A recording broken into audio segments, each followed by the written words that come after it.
बैठे तो थे पढ़ने, बैठे थे किताब लेकर, कब किताब की जगह पर कहां मोबाइल आ गया पता ही नहीं चला। तो रील्स में इतना कुछ देख लिया कि ओवरथिंकिंग बंद नहीं हो रही है। इस पूरे चक्कर में पढ़ाई कहां गई? पानी में। पूरी दुनिया इसके सामने खड़े होकर नाचती है, राइट, इतने से गैजेट में। So today I will be sharing some tips और ट्रिक्स, कुछ भी बोल लो।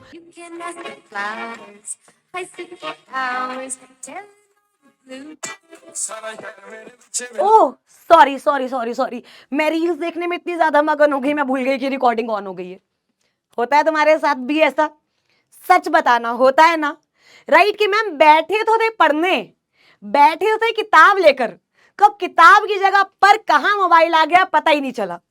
सोचा रिफ्रेशमेंट के लिए 1-2 मिनट रील्स देख लेते हैं।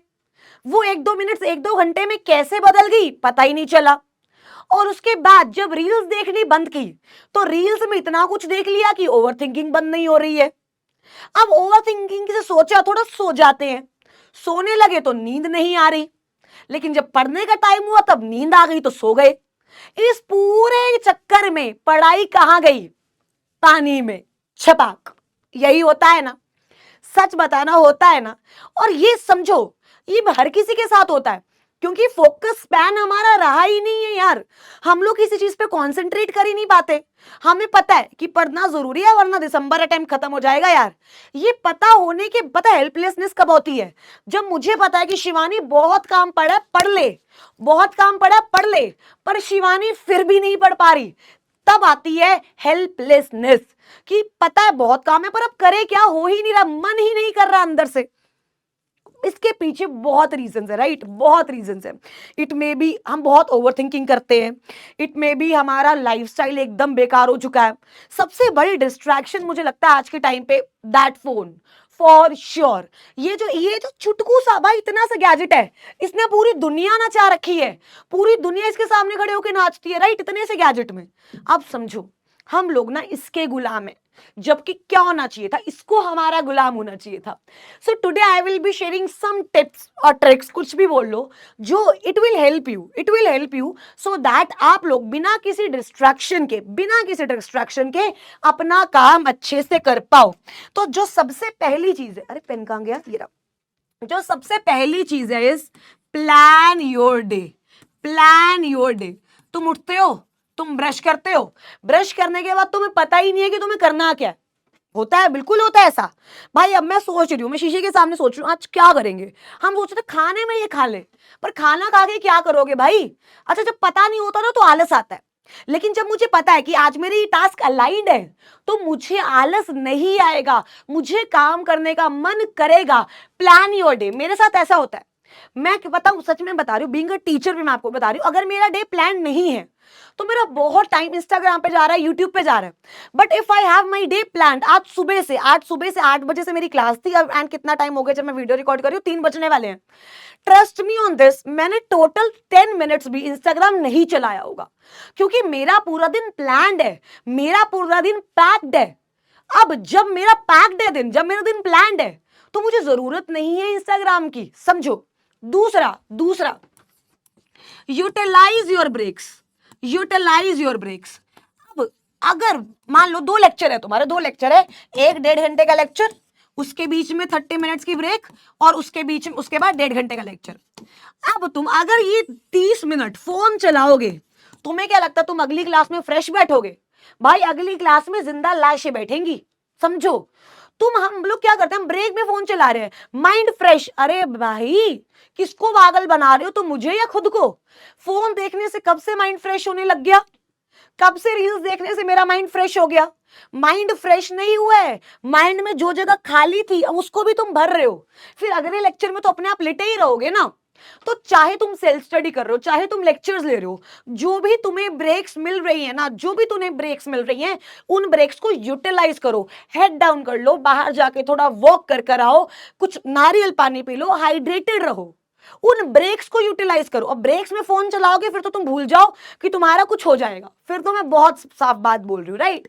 तुमने अपना दिन प्लान कर लिया, तुम ब्रेक को यूटिलाइज कर रहे हो। तीसरा set an hour without distraction. ये करके देखो, ये करके देखो, this is the game changer, this is the game changer. To be very honest, I practise this daily, I practise this daily. 10 से 11 बजे का जो रात का टाइम होता है मेरा, 10 से 11 या 9 से 10 मैं फिगर आउट कर लेती हूँ, डन। मैं बिना फोन के बैठती हूँ, बिना स्क्रीन के बैठती हूं। एंड अगर मुझे कुछ नया सीखना है तो मैं वो सीखती हूं, कुछ पढ़ना है तो वो मैं पढ़ती हूं।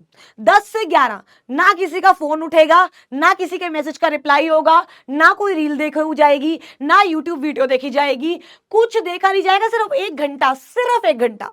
शुरू शुरू को 1-2 दिन मुश्किल होगी, बट उसके बाद आसानी हो जाएगी, सच में आसानी हो जाएगी। ये जो 1 घंटा आप दिन में कभी भी सेट करो। आप सुबह उठ सकते हो, मान लो सुबह कोई बच्चा 5 बजे उठ सकता है, तो 5:30 से 6:30। अगर कोई रात को जाग रहा है तो रात को 2 से 3, सिर्फ 1 घंटा दिन में, विदाउट डिस्ट्रैक्शन तुम्हें काम करना है। तुम्हें जो टॉपिक मुश्किल लग रहा है, तुम्हें कोई रिवीजन करनी है, वो इसे 1 घंटे में करो। And trust me on this, अगर वो रिवीजन, वो टॉपिक तुमसे 2.5-3 घंटे में नहीं हो रहा था ना, वो उस 1 घंटे में हो जाएगा। क्योंकि 2.5 घंटे में तुम 200 बार तो फोन चेक कर रहे थे। तुम्हें ऐसा लग रहा है किसी का मैसेज का अगर हमने रिप्लाई नहीं किया तो नस काट लेगा अगला बंदा, अरे नालायक, उसको फर्क भी नहीं पड़ रहा। तुम 2 घंटे बाद रिप्लाई करो, तुम 5 घंटे बाद रिप्लाई करो, कोई कुछ नहीं हो रहा उसका। समझो, इस बात को एक्सेप्ट करो, हार्श रियलिटी। कोई तुम्हारे मैसेज के बिना किसी को कुछ नहीं हो रहा। कोई अर्जेंट है तो यार फोन करेगा, 4 बार फोन करेगा अर्जेंट तो, समझो बात। तो इसीलिए बच्चे, आप 1 घंटा निकालो जिसमें कोई भी डिस्ट्रैक्शन नहीं होनी चाहिए। चौथा, सेट टारगेट्स जो कि अचीवेबल हो। देखो, जो कि अचीवेबल हो। सपने आप बहुत बड़े देख सकते हो, बहुत बड़े देखने भी चाहिए, लेकिन उन सपनों को पूरा करने के लिए रियलिस्टिक टारगेट्स होने चाहिए। अब मैं ये बोलूं कि मैं 1 महीने में कंपनी लॉ खत्म कर लूंगी, भाई कंपनी लॉ एकदम समझ वमझ के डन कर दूंगी, इंटरप्रेट करके 1 महीने में। भाई उस 1 महीने में कुछ हो गया तो, किसी की शादी आ गई तो, मान लो तुमने ही शादी कर ली तो क्या करोगे उस 1 महीने में? फिर कुछ नहीं कर सकते ना। लेकिन अगर आप डेली टारगेट्स बना रहे हो, और वो टारगेट्स जो राजी अचीवेबल है, क्योंकि मेरे को भी पता होता, देखो मैं कितने पानी में हूं, ये बात सच बताना, मुझे भी पता होता मैं कितने पानी में हूं, मुझे भी पता होता कि मैं कंप्लीट कर पाऊंगी या नहीं कर पाऊंगी। बट अगर मैंने रियलिस्टिक टारगेट्स बना लिए तो काम वही खत्म हो जाएगा। और last, 5th, stop over thinking. हम क्या सोचते हैं, मैं पढ़ने बैठी, मैंने एक वीडियो देख ली, सीएस की सैलरी बहुत कम है, या मैंने एक वीडियो देख ली, सीएस सैलरी बहुत ज्यादा है, मैं ओवर थिंक करने लग जाऊंगी। जब मैं सीएस बन जाऊंगी तो मैं अपने पापा को आईफोन ला के दूंगी, खुद के लिए भी एक आईफोन लेकर आऊंगी, एक अच्छी सी गोवा ट्रिप पे जाऊंगी। और भाई कंपनी लोग कहता है मेरे को पढ़ ले बहन, तभी जाएगी गोवा ट्रिप पे, पढ़ ले मेरे को। आप समझो कम है तो आप सोच रहे हो कम है, ये पढ़ के क्या करूंगी। लोग कहता है मेरे को पढ़ ले तभी तो ज्यादा होगी। आप समझो, आप ऐसी दुनिया में चले गए हो जो दुनिया अभी के लिए रेलिवेंट नहीं है। मतलब आप जोन आउट हो जाते हो, this is the biggest problem, zone out हो जाते हो आप।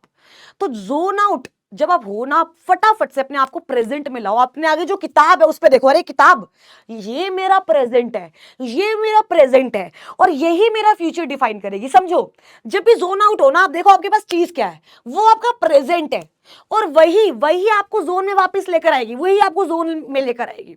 तो समझो, ओवर थिंकिंग, अभी सोचो मत क्या होगा, अभी तो कर्म ही तो कर सकते हो ना तुम। गीता का भी तो यही सार है, कर्म करो और फल की इच्छा मत रखो। इच्छा तो खैर रहेगी फल की, लेकिन कर्म भी तो करना चाहिए ना। बिना कर्म करे फल तो वैसे भी नहीं मिलना, फल तो नहीं मिलना श्योर है कर्म करे बिना। तो फल के लिए कर्म तो करना पड़ेगा, तो अच्छे से करो ना। तो जब आप सोचते रह जाओगे तो आप कर कुछ नहीं पाओगे। तो ये चीजें, जब आप ये चीजें करोगे ना, आप देखना आपको बहुत ज्यादा एफर्ट लगाने की जरूरत नहीं पड़ेगी। बहुत कम एफर्ट से आप बहुत ज्यादा अच्छे मार्क्स ला पाओगे और क्लियर कर पाओगे। So study smart, not hard. और आप ये टेक्निक्स फॉलो करके एग्जाम में इस बार श्योर शॉट पास हो सकते हो। आपको कोई भी डाउट हो नीचे कमेंट सेक्शन में जरूर लिखना, I will solve that for sure मेरे बच्चे। Hope this helps. Thank you so much. बैठ जाओ पढ़ने, चलो फटाफट। थैंक यू बच्चे।